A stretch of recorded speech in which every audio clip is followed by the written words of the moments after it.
보건복지부가 마련한 국민연금의 4가지 개편 방안이 오늘 국무회에서 의결이 됐습니다. 이제 4가지 중 어느 한 방안이 선택이 되게 되면 이게 국회를 넘어가서 이제 입법화 과정을 밟게 됩니다.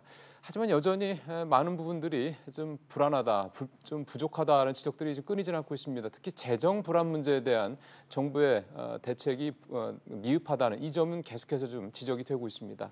4가지 안에 대해서 하나하나 좀 살펴보고요. 이 재정 불안 문제 어떤 식으로 정부가 대책을 내놔야 될지 이 얘기도 조금 더 얘기를 좀 들어보도록 하겠습니다. 오늘 도움 말씀 위해서 연세대 행정학과 양재진 교수 전화로 연결해 보겠습니다. 교수님 안녕하세요. 여보세요? 예, 안녕하십니까 교수님? 네, 안녕하세요. 예. 국민연금 이 개편안이 일단 정부가 내놓은 게 4가지지 않습니까? 네. 첫 번째 거는 이제 기존 안을 그대로 가는 거기 때문에 뭐 새삼스러운 이제 설명은 필요 없을 것 같고 2번, 3번, 4번 이 각각에 대해서 좀 교수님께 생각하시는 거 간략하게 좀 한 말씀씩 들어봤으면 좋겠네요. 네. 뭐 2번 안이라고 하는 거는 국민연금은 그대로 두고 기초연금을 조금 더 강화하겠다고 하는 것인데 네. 뭐 기초연금 또한 뭐 보험료로 나가는 건 아니지만 세금으로 그렇죠. 조세로 운영되는 거기 때문에 미래 세대 부담은 마찬가지로 늘어나는 것이겠고요. 예.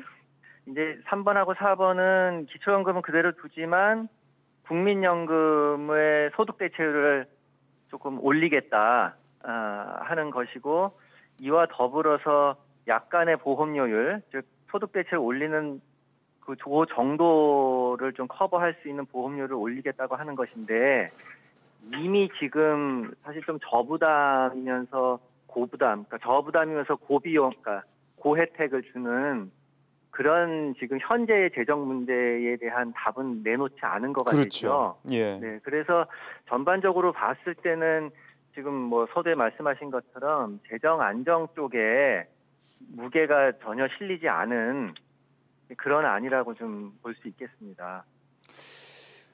그런 아마 그 생각을 하시는 분들이 좀 많으실 것 같습니다. 아니 정부가 그걸 모를 일이 없을 텐데 왜 그 부분에 대한 답을 포함을 안 시켰을까 아니면 못 시켰을까 이 부분인데요. 교수님 어떻게 보세요?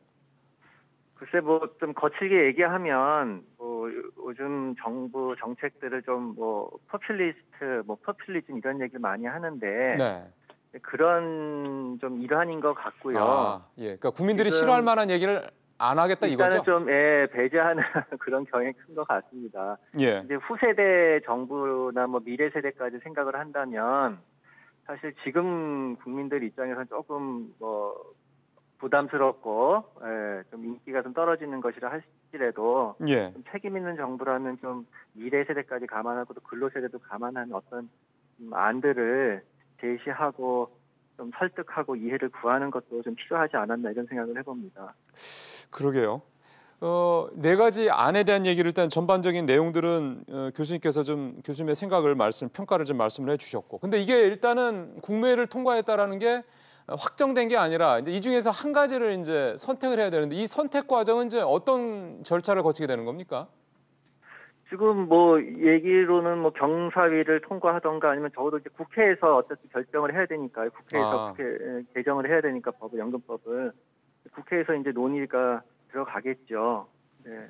그런데 이제 이 4개 안 중에서 하나를 선택해야 된다라는 걸 아마 국회에 가서는 쉽지 않을 거라고 생각을 합니다. 예. 지금 말씀드렸듯이 4개 안 자체가 워낙 미흡한 것이기 때문에 좀 그러니까 고려할 만한 선택지들을 좀 다시 좀 만들어서 논의를 해야 되지 않을까 이런 생각을 해봅니다. 그러면은 지금 보건복지부가 만든 4가지 안이 경사노위나 그러니까 노동계와 이제 재계가 같이 이제 협의를 하는 이 경사노위나 국회를 가나 하여간 그 과정에서 이를테면 이제 합종연행을 할 가능성이 있다 이 말씀이시군요.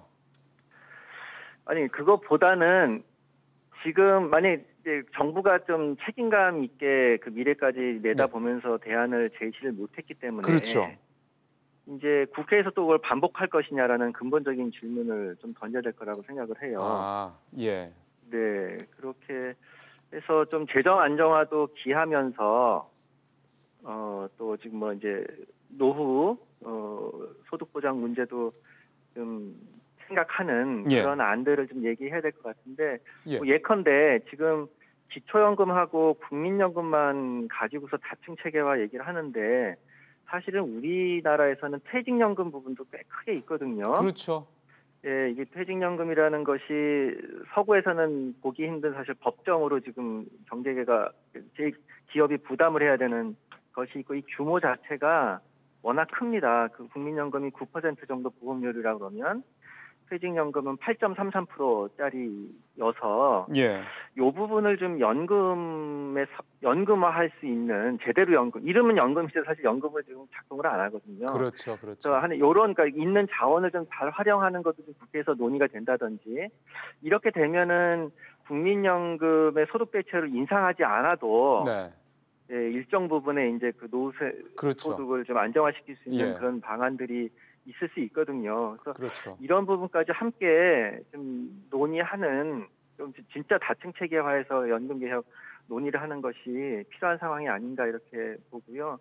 그 다음에 이제 현 세대 노인하고 후세대 노인의 그 소득 보장 문제는 조금 분리해서 봐야 되는 상황입니다. 지금 현 세대 노인의 어려운 점들은 사실 국민연금이 성숙하지 않아서 국민연금의 그 급여가 지금 거의 지출되지 않고 지출되다 하더라도 굉장히 낮은 상황이거든요.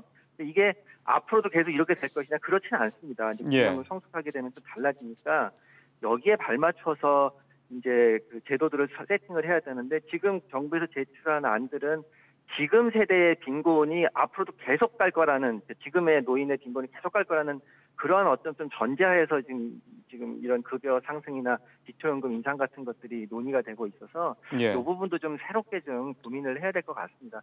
애초에 돌아가자면 사실 국민연금법에 따라서 5년마다 재정 재계산하고 거기에 맞춰서 국민연금 제도 개선안을 그 내놓고 하지 않습니까? 예. 요번에도 그게 나왔던 것이고요.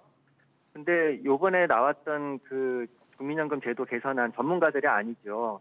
그 안들을 정부가 받아들이지 않으면서 지금 새롭게 뭐 일부 시민단체나 민노총이 제안한 안들을 받아서 만든 걸로 보이는데 다시 좀 몇 달 전으로 국민연금 제도 개선위원회에서 전문가들이 내놓았던 그 안들을 좀 바탕으로 해서 국회에서 논의되는 게 가장 필요하지 않을까 이런 생각을 해봅니다. 교수님이 지금 그 말씀하셔서 그때로 돌아가서 그 내용을 좀 요약을 해보면 하나는 소득 대체율을 이제 줄이는 현재 상황에서 더 높이지 않는 방안과 그다음에 소득 대체율을 높이려면 이제 보험료도 같이 올려야 된다는 방안 이런 부분들이었잖아요. 네, 맞습니다. 예. 하나는 재정 안정화에 초점을 둔 그렇죠. 안이었고요. 나머지 하나는 그 국민연금을 계속 하락시키는 걸 지금으로 한 4만 우리 이번에 정부에서 그렇죠. 제출한 4만에 가까운 안인데 4만보다는 그 보험료를 올리는 그 그렇죠. 시점을 바로 이제 앞당겼기 때문에 그게 조금 네. 더 지금보다는 재정 안정 효과가 좀 있는 그나마 조금 있는 안이었었죠. 예. 근데 이제 문재인 대통령이 이제 보험료 인상 부분에 대해서는 보험료 인상을 하지 않고서도 재정을 더 안정하고 고갈 시기를 늦출 수 있는 방안을 만들려고 그랬기 때문에 이제 이렇게 좀 꼬인 상황이 거죠. 근데 사실은 네. 누구나 뭐 상식적으로 봤을 때 좀 앞뒤가 맞지 않는 주문을 대통령이 하셨을 건지 잘 모르겠는데 어쨌든 간에 그렇게 이제 뭐 대변인 얘기했던가요? 그래서 나왔으니까. 근데 어쨌든 참 이루기 힘든 모순적인 주문을 했고 거기를 받아서 기존의 그 제도 개선 위원회 안이 이제 어떻게 보면 좀 무시가 되고서 새롭게 안들을 만들었는데 전문가들이 볼 때는 굉장히 미흡하고 불완전한 안이라고 그렇게 생각을 합니다. 그러면 마지막으로 짧게 한 질문만 더 드리겠습니다. 교수님께서 보시기에는 그럼 이 재정 안정화 방안은 결국은 보험료를 올려야 되는 게 불가피하다 이렇게 보시는 겁니까? 아까도 말씀드렸듯이 국민연금에 들어가는 보험료, 그 다음에 또 기초연금에 들어가는 이제 조세, 그 다음에 퇴직연금에 들어가는 기업 부담, 이게 지금 세 개가 지금 저희들이 가지고 있는 부담인데 조세로 들어가는 것이나 국민연금의 보험료로 들어가는 부분을 어차피 조금은 올려야 될 거라고 봅니다. 왜냐하면 노령인구가 지나치게 이제 계속 늘어나는 상황이기 때문에 어느 정도 해야 되는데 아까 말씀드린 퇴직연금 부분, 이 부분 지금 사실은 거의 연금 역할을 못 하고 있는 이 퇴직연금 부분에 들어가는 이 막대한 재원도 있기 때문에 요거를 좀 잘 활용을 하면 예. 조세나 국민연금 보험료율을 높이지 않더라도 네. 일정 정도 수준의 노후소득 보장을 할 수 있는 그런 여력이 예. 저희한테 조금은 있습니다. 그래서 네. 이 부분들을 좀 많이 논의를 했으면 하는 그런 생각입니다. 그렇죠. 이번에 사실 뭐 네. 네 가지 안 중에 퇴직연금 얘기는 빠져 있으니까요. 알겠습니다. 네, 교수님, 예, 교수님 말씀 잘 들었습니다.